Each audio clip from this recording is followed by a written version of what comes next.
Hello friends, welcome to Shabbu kitchen. నానమ్మ చేతి వంటకు స్వాగతం అండి. ఈరోజు వచ్చేసి నేను మీకు మటన్ పాయా సూప్ ఎలా చేసుకోవాలో చూపిస్తాను. దీనికోసం వచ్చేసి 2 ఉల్లిపాయలు, కొంచెం కొత్తిమీర, 2 పచ్చిమిర్చి తీసేసుకొని కుక్కర్లో వేసేసుకోవాలి.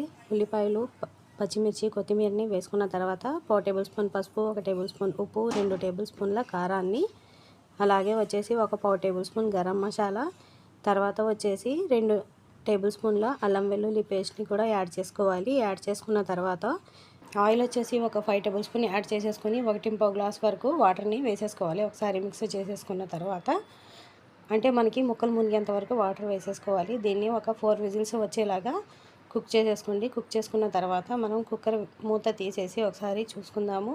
చూస్తున్నారు కదా, ఎంతో ఎమ్మీగా టేస్టీగా ఉంది కదా. ఇప్పుడు దీనిలో వచ్చేసి 2 టేబుల్ స్పూన్ ధనియా పౌడర్ని, అలాగే కొంచెం కొత్తిమీరని వేసేసుకొని 5 మినిట్స్ ఉడికిచ్చేసుకుంటే ఎంతో టేస్టీగా ఉంటే mutton paya soup ready. Please subscribe.